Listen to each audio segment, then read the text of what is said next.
కాళేశ్వరంపై దర్యాప్తు సంస్థలు ఇచ్చిన నివేదికల ఆధారంగా మాజీ సీఎం కేసీఆర్ పై చట్టరీత్యా చర్యలు తీసుకోవాలని ప్రొఫెసర్ కోదండరాం డిమాండ్ చేశారు. గత ప్రభుత్వం రాష్ట్ర ఆర్థిక వ్యవస్థను దెబ్బతీసే విధంగా కాళేశ్వరం ప్రాజెక్టును నిర్మించిందని ఆయన ఆరోపించారు. నేషనల్ డ్యామ్ సేఫ్టీ అథారిటీ ఇచ్చిన ప్రాథమిక రిపోర్టులో కాళేశ్వరం ప్రాజెక్టు నిర్మాణంలో లోపాలున్నాయని చెప్పిందన్నారు. ప్రొఫెసర్ కోదండరాంతో మా ప్రతినిధి రాంప్రసాద్ ఫేస్ టు ఫేస్. రాష్ట్రంలో గత కొద్ది రోజులుగా మనం చూస్తున్నాం కాళేశ్వరం ప్రాజెక్టు ఏదైతే ఉందో దాని నిర్మాణంలో కానీ అన్ని రకాలుగా కూడా కాళేశ్వరం ప్రాజెక్టు నిర్మించడం సరికాదని సిడబ్ల్యూసితో పాటు అన్ని సంస్థలు చెప్పిన నేపథ్యంలో గత ముఖ్యమంత్రి మాత్రం తన ఇష్టారాజ్యంగా ప్రభుత్వ నిధులను దుర్వినియోగం చేసే విధంగా కాళేశ్వరం ప్రాజెక్టును రూపొందించారంటూ కాళేశ్వరం ప్రాజెక్టు అనేది తెలంగాణ రాష్ట్రానికి ఒక విషాదంగా మిగిల్చారంటూ కూడా ఇటీవల కాగ్తో పాటు అదేవిధంగా విజిలెన్స్ కమిటీ కూడా ఒక నివేదికలు అయితే రాష్ట్ర ప్రభుత్వానికి అందించడం జరిగింది. ప్రొఫెసర్ కోదండరాం అడిగి మరింత తెలుసుకుందాం. సార్ చెప్పండి, ఇటీవల మనం చూసినట్లయితే రాష్ట్ర ప్రభుత్వానికి ఇటు కాగ్ కానీ అదేవిధంగా విజిలెన్స్ కమిటీ కూడా రిపోర్ట్ ఇవ్వడం జరిగింది. ఖచ్చితంగా కాళేశ్వరంలో అవినీతి జరిగింది, నాణ్యత లోపించిందని చెప్పేసి దీన్ని మీరు ఏ విధంగా చూస్తారు? అది వాళ్ళు అన్న మాటలు ఇంకా తీవ్రమైనటువంటివి. వాళ్ళు అన్నది ఏంటంటే దీని ప్రణాళిక, నిర్మాణము, నిర్వహణ, డిజైను, నాణ్యత, నిర్వహణ అన్ని విషయాలలో కూడా లోపాలు ఉన్నాయని. అంటే ఇది కేవలం ఒక దగ్గర తప్పు జరిగింది, ఏదో చిన్న టెక్నికల్ సమస్య అనుకోవటానికి లేదు. సమగ్రంగా తప్పులు జరిగింది. కామన్ స్లాబ్ ఉంది, ఒక దగ్గరే జరిగింది అనటానికి లేదు. దాని ప్రభావం మొత్తం అన్ని పిల్లర్ల మీద ఉంటుంది. కాబట్టి వాళ్ళు చెప్పింది ఏంటంటే డిజైన్లోనే లోపం ఉంది అంటే దాని అర్థమైంది. మీరు ప్లానింగ్లోనే లోపం ఉంది, నిర్మాణంలోనూ లోపం ఉంది, నాణ్యతలోనూ లోపం ఉందంటే అర్థమైంది. సమగ్రంగా పరిశీలన చేయకుండా దీనిపైన ఒక నిర్ణయం కుదరదు. ఒకే రకమైన డిజైన్తో 3 కట్టిండ్రు కాబట్టి మూడింటిని మనం పరిశీలన చేయవలసిందే. నిపుణులు సమగ్రంగా పరిశీలించిన తర్వాత కానీ దాని భవిష్యత్తుపై నిర్ణయం తీసుకోవటం కుదరదు. ఇదివరకే మీరు తప్పు చేశారు, మీ ఇష్టానుసారంగా నిర్ణయాలు తీసుకున్నారు. డిపిఆర్ లేకుండా, డిపిఆర్ వచ్చిన తర్వాత కూడా దాన్ని ఇష్టానుసారంగా మార్చిపారేస్తూ ఇంజనీర్లతో సంబంధం లేకుండా మీరు ఇష్టానుసారంగా దాన్ని కట్టుకుంటూ పోయినరు. మీ ఇష్టానుసారంగా కట్టిన ఫలితంగా కేవలం మేడిగడ్డే కాదు, పంపౌదులు మునిగినాయి, కాలువలు దెబ్బతిన్నాయి, సొరంగాలు కూలినాయి. ఇన్ని రకాలుగా ఇయ్యాలమ్మ మల్లన్న సాగర్ నిండుగా నింపే పరిస్థితి లేదు, కొండపోచమ్మ సాగర్కు బొంగబడ్డది. ఇన్ని రకాల సమస్యలు అనేవి తలెత్తినాయి. ఇవాళ అందుకనే కాళేశ్వరం ప్రాజెక్టుకు సంబంధించి కూలింది 3 పిల్లర్లు కాదు, తెలంగాణ భవిష్యత్తుకు సంబంధించి 3 వ్యవస్థలు కుప్పగూలిపోయినాయి. ఒకటి ఆర్థిక వ్యవస్థ, విపరీతంగా దీనివల్ల అప్పులు తెచ్చినాం, ఆ అప్పులు కట్టలేని విధంగా గుదిబండగా తయారైపోయినాయి. రెండవది చాలా కీలకమైందంటే ఇవాళ మొత్తంగా ఇంజనీరింగ్ వ్యవస్థ కూడా కుప్పగూలిపోయింది. అది సరిగ్గా పనిచేసి నిర్ణయాలు తీసుకునే శక్తి లేకుండా చేసి ఇష్టానుసారంగా ప్రభుత్వం వ్యవహరించింది. మూడోది ఏంటంటే సాగునీటి వ్యవస్థ కుప్పగూలింది. పైసలన్నీ ఇక్కడ పోసిండ్రు, ఇక్కడనేమో సాగునీటి సౌకర్యం ఇచ్చే పరిస్థితి లేదు. మిగతా చోట్ల ప్రాజెక్టులు పెండింగ్గా మిగిలిపోయినాయి. కాబట్టి ఎటు తిరిగి ఇది సంక్షోభంలోకి నెట్టినటువంటి వ్యవస్థ ఇది. అందుకనే మేము కోరేది ఏంటంటే దీనిపైన ఒక సమగ్రమైనటువంటి నిపుణులతో కూడిన ఒక కమిటీ దీన్ని సమగ్రంగా దర్యాప్తు చేయాలి, వాస్తవాలను వెలుగులోకి తేవాలని. ఇంతకాలం అధికారంలో ఉన్నారు కాబట్టి బీఆర్ఎస్ వాళ్ళు దబాయించి మీడియాను చెప్పు చేతుల్లో పెట్టుకొని అబద్ధాలను ప్రచారం చేసి, కానీ ఇవాళ కొంత స్వేచ్ఛ దొరికింది, వాస్తవాలు మాట్లాడుకోవలసి ఉంది. దానికి తోడు ఇవాళ డ్యామ్ సేఫ్టీ వాళ్ళ నివేదిక ఉంది. అదేవిధంగా ఇవాళ మనం అర్థం చేసుకోవలసింది క్యాగ్ నివేదిక మన చేతుల్లో ఉంది.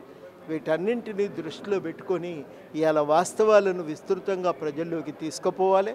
ఇవాళ మేము సూటిగా అడుగుతున్నాం, మీరు ఇవాళ కాళేశ్వరం పోవటం అంటే మీ ముఖాన్ని మీరు చూసుకున్నట్టే ఉంది. అక్కడ జరిగిన తప్పులన్నింటినీ మీరు చూస్తున్నారు కాబట్టి మిమ్మల్ని మేము అడిగేది ఏంటంటే ఆ బొందలగడ్డకుగా మార్చిన కాళేశ్వరాన్ని ఇవాళ మీరు పోయి చూసి ప్రజలకు క్షమాపణ చెప్పవలసి ఉంటుంది. లేని ఎడ్ల మేము చర్చనైతే ఆపే ప్రసక్తే లేదు. రేపు మార్చి 10 తెలంగాణకు ఒక పర్వదినం లాంటిదే. అది మిలియన్ మార్చి నిర్వహించినాం. వాస్తవాలు తెలంగాణ ఉద్యమానికి అన్ని శక్తులను ఐక్యం చేసినాం. ఇవాళ మేము చాలా సూటిగా ఆ రోజు మేము ఈ చర్చను బలంగా ముందుకు తీసుకువెళ్ళాలనే ప్రయత్నం చేస్తున్నాం. కాబట్టి దానికి ఆ చర్చకు జవాబుదారి చెప్పాల్సిన బాధ్యత బీఆర్ఎస్ది. వాళ్ళు ప్రజల ముందుకు రావాలి, చర్చకు సిద్ధం కావాలి.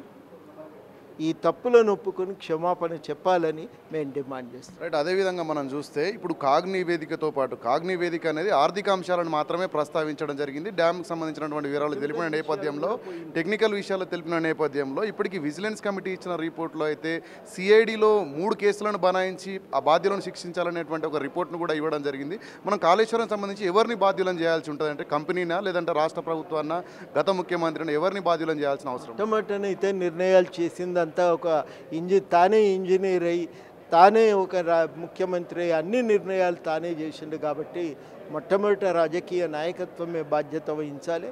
ఆ తర్వాత దానికి తల ఊపి డూడు బసవన్న అంటూ సంతకాలు పెట్టిన ఇంజనీర్లు కూడా బాధ్యత వహించాల్సి ఉంటుంది. అదేవిధంగా ఎల్ఎన్టీ కంపెనీ ఒక దశలో పని పూర్తి చేస్తాం, మళ్ళీ తిరిగి పనులు నిర్వహిస్తామని చెప్పిన నేపథ్యంలో మళ్ళీ ఇప్పుడు మొండి వైఖరి చేస్తూ ఉంది. ఎల్ఎన్టీని ఏ విధంగా భాగస్వామ్యం చేయాల్సి ఉంటుంది? వాళ్ళు ఏం చేస్తారండి, మీరు రాసుకుంటప్పుడు సరిగ్గా రాసుకొని ఉండాల్సిందే. మా గుండు గుత్తగా ఈ పని చేయమన్నారు, మేము చేసినాం, మీరు ఇచ్చిన డిజైన్ ప్రకారమే చేసినాం, పూర్తి చేసినాం, మాకేం బాధ్యత ఉంది దీంట్లో, మీ డిజైన్ సరిగ్గా లేకపోతే మేమేం చేస్తామని వాళ్ళు చేతులు దులుపుకోవడానికి అవకాశం ఇచ్చింది. మీరు కావాలనే కాంట్రాక్టర్లకు అనుకూలంగా ఆ మొత్తము వ్యవహరించారు. అది చాలా స్పష్టంగా క్యాగుతన్ నివేదికలో చెప్పింది. కాంట్రాక్టర్కి ఎక్కువ ఖర్చు అయితే మీరు అదనంగా ఇచ్చిండ్రు, తక్కువ ఖర్చు అయినప్పుడు మీరు తగ్గించే ప్రయత్నం చేయలేదు. అంతేకాకుండా ప్రాజెక్టును డిజైన్ చేసేటప్పుడు కాంట్రాక్ట్కి ఇచ్చినప్పుడు అన్నీ కూడా కాంట్రాక్టర్లకు అనుకూలంగా వ్యవహరించిండ్రని చెప్పి క్యాగు నివేదికలో చెప్పింది. ఇంత సూటిగా క్యాగు చెప్పిన తర్వాత ఇవాళ ఇంకా దాచిపెట్టేదేమీ లేదు. బాధ్యత ఈ పోయిన ముఖ్యమంత్రి గారిది, పోయిన ఇరిగేషన్ శాఖలో అంతకుముందు వ్యవహరించినటువంటి వాళ్ళదే అయితే తప్ప దానికి ఇంకొకరిని ఇలా తప్పుపట్టడానికి నిందించడానికి వీల్లేదు. సార్, మీరు ఒక ఉద్యమకారుడిగా అదేవిధంగా సీనియర్ ప్రొఫెసర్గా ఉన్నారు. ఇప్పటివరకు కాగ్ నివేదికతో పాటు అదేవిధంగా విజిలెన్స్ కమిటీ రిపోర్ట్ వచ్చింది. కేవలం ఎన్డీఎస్ఏ మాత్రమే పెండింగ్లో ఉంది, నేషనల్ డ్యామ్ సేఫ్టీ అథారిటీ మాత్రమే. అది ఎలాంటి రిపోర్ట్ ఇవ్వనున్నది కాళేశ్వరం ప్రాజెక్ట్ పైన? వాళ్ళు ఒక ప్రాథమిక నివేదిక ఇచ్చిండ్రు కదా, ఆ ప్రాథమిక నివేదికను బట్టి చూస్తే వాళ్ళు కూడా ఇది చాలా లోపభూయిష్టమైన ప్రాజెక్ట్ అనేది స్పష్టంగా చెప్పిండ్రు. కాబట్టి ఆడ ఏం మిగిలి లేదు, ఇక అన్ని వాస్తవాలు దాదాపుగా బయటకు వచ్చినట్టే లెక్క. ఇవే విషయాలు ఇంకొంచెం వివరణాత్మకంగా వస్తాయి. రైట్.